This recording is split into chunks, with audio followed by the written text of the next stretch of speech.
Akkam jirtu kabajamtoota hordoftoota jaalal dhugaa nagaa fi fayyaan bakkuma jirtanitti isiniif ta'u isiniin jedha. Maarree har'aa uummata dureen nu laallu gammachuu keenya wantoonni balleessuu danda'an maal faa, wanti gammachuu nu dhoorku maal faa, wantoonni gammachuu keenya balleessan maal faa, ammoo furmaanni isaa hoo maali kan jedhu wajjin laallaa. Hanga xumura sagantaa kanatti akkana wajjin turtan kabajaan isin affeera. Maarree hordoftoota koo wantoota kan hanga xumuraatti dhaggeeffadha. Gammachuu maaltu nurraa balleessuu danda'a? Gammachuu keenya wanni nurraa balleessuu danda'u ka jalqabaa tokkoffaani yaada ofii baay'isuun, yaada fakkeenya fi jireenyaa, yaada bakka hojii, yaada jaalalaa, hariiroo jaalalaa keessatti uumamu. Wantoota akkanaa kanarratti yoo xiyyeeffannee baay'isnee humnaa olle yaanne gammachuu keenya nurraa fuudhuu danda'an. Yaadota gammachuu keenya nurraa balleessan irratti yoo xiyyeeffannee baay'isnee yaaduun tokkoffaa gammachuu nurraa hir'isaa jechuudha. Gammachuu keenya nurraa balleessaa jechuudha. Furmaanni maali kanaaf? Yaada hir'isuu. Ammoo yoo yaadanis sababa wajjin akkamitti waan sun keessa furmaata akka bahan rakkoo amma fakkeenya fi jiruu, bakka hojii, bakka jireenya, haala jireenyaatiin wal qabatee wantoota dhufan kana yaada qofaan irratti xiyyeeffannee gammachuu keenya balleessuu osoo hin taane akkamitti furuu dandeenya ka jedhu garagalchinee yaaduu qabnaa jechuudha. Lammaffaa kophummaa. Namarraa adda ba'uun kophaa jiraachuun jiruu keenya akka hiikaan qabaanne godha. Keessumattuu kanaaf yeroo baay'ee dargaggoonni yeroo ga'an gara jaalalaa, gara agartee rileeshinshippii deema jedhamee wanni gorfamuuf kanaaf jechuudha. Gammachuu keenya nurraa balleessuu danda'a jechuudha. Kophaa jiraachuun kophaa ta'uun kanaafuu nama agartee yaada wajjin jijjiiratu tokko, nama agartee gammachuu keetii fi gumaacha godhu tokko qabaachuun furmaata guddaadha jechuudha. Keessumattuu karaa jaalalaatiin namni tokko yoo dargaggoome, yoo gara dargaggummaa seene gammachuu fi karaa kanaanis mirkaneeffachuu ni danda'a. Kabira ammoo wantoota eegne haga eegne ga'uu dhabuusaa.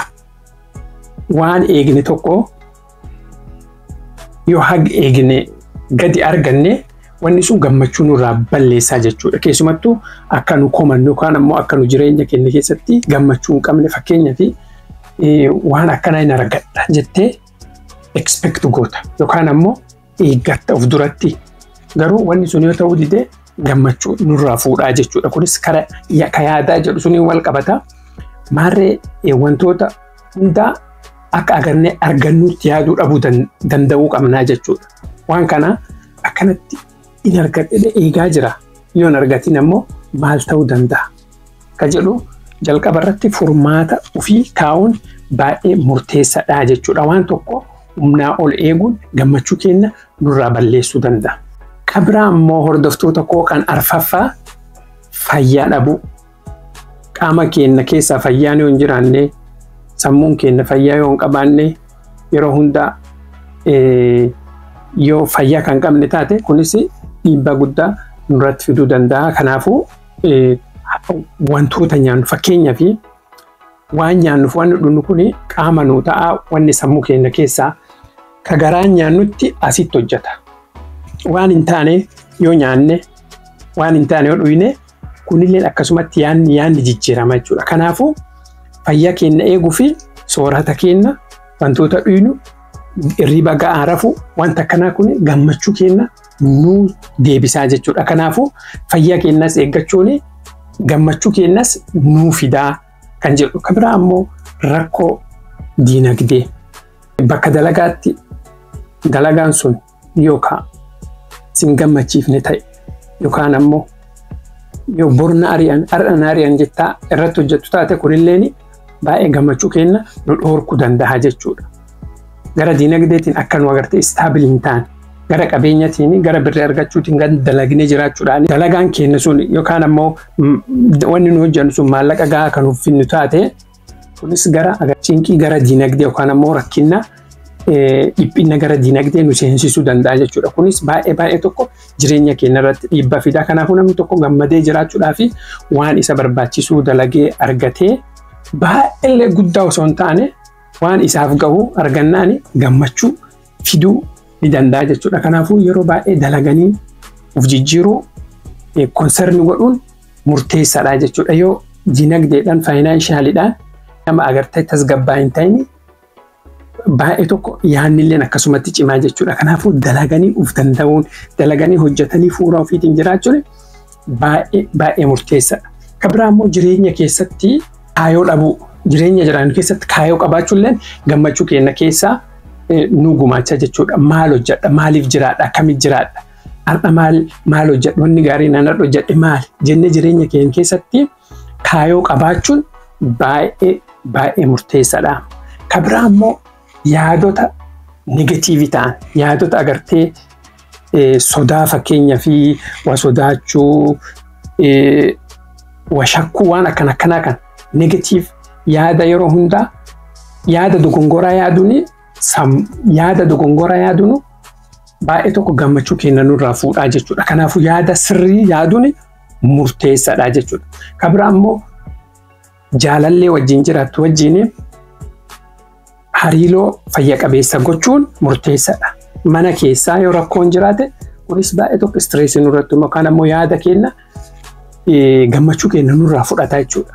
Kanaafuu rileeshinshiippii walitti dhufeenya jaalallee keenya wajjin qabnu, manaa keenya wajjin qabnu, faamilii keenya wajjin qabnu, bultii keenya keessatti gammannee jiraachuu fi hariiroon jaalalaa hawaasummaa maatii wajjin qabnu kana sirriitti cimsuun haala gaarii wajjin godhuun murteessaadha.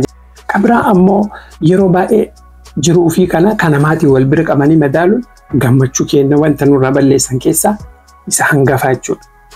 Kanaafuu yeroo baay'ee jiruu keenya kan nama biraatiin wal bira qabnee yaaduu dhiisuu madaaluu dhiisuun baay'ee murteessaadha. Jiruu keenya kama ufii wajjin kaleessa maal ture har'a maalirra jira ka jedhu uf wajjin dorgomuudha malee nama biraa wajjin jiruu dorgommii keessa seenuun yaada keenya yookaan ammoo gammachuu keenya wanta nurraa fudhatan keessaa isa biraati jechuudha. Kanaafuu nama wajjin wal dorgomuu osoo hin ta'in uf wajjin an kaleessa irra ture har'eessa jira. Har'a maal hojjedhe borammoo maal hojjechuu jira. Jiruu kiyya keessaa maaltu sirraa ka jedhu uf wajjin wal dorgomuu baay'ee murteessaadha jechuudha. Kan biraa ammoo yeroo baay'ee jiruu keenya dalagaadhaan dabarsuu, humnaa ol hojjechuu, gammachuu yeroo ofii kennuu dhiisuu, yeroo ofii kennuu dhiisuun gammachuu dalagaadhaan qabamuun wantoota gammachuu keenya balleessan keessaa isaan tokko jechuudha. Yeroo dalaynes ofii yaadaa, yeroo ofii qabaachaa akkasitti dalaguun baay'ee murteessaa. Kana waan ta'in jiruu keenya keessaa gammachuu balleessaa jechuudha. Kanaafuu yaada xiqqeessuu, kophummaa balleessuu, waan agartee humnaa ol waa hundaan argadhanii yaaduu dhiisuu yoo dhaboo akkam ta'a jettee waan akkasiis keessa galchuu qabda jechuudha. Fayya keenya eeggachuu, qabeenya yookaan ammoo gara diinagdeetiin of ijaaruu, dalaganii waa hojjechuu jechuudha. Hojjetanii waa argachuu jechuudha. Jiruu keenya keessatti kaayoo qabaachuu, yaadota dogongoroo ta'an yaadota negatiivii of keessaa balleessuu, hariiroo jaalalaa, hariiroo maatii, hariiroo hawaasummaa, hariiroo firaa fi xaa'oo walitti makamuu jabeessuu, nama wajjin dorgomsiisuu dhiisuu. Jiruu keenya keessatti yeroo dalaynee dalaga qofa irratti xiyyeeffannee waan biraa dagachuu osoo hin taane ofii keenyas deebinee gammachuu ofii keenya yaaduun baay'ee wantoota gammachuu keenya nu deebisan keessaa isaan kana. Maarree hordoftoota qophii har'aa irraa waa hedduu akka baratan abdii guutuun qaba. Maarree namoota chaanalii kanaaf haaraa taatan subscribe gochuun dagatinaa. Ammoo viidiyoon kun isinitti tolaan laayikii godhaa. Hanga viidiyoo biraatti walitti deebinutti yeroo gaarii.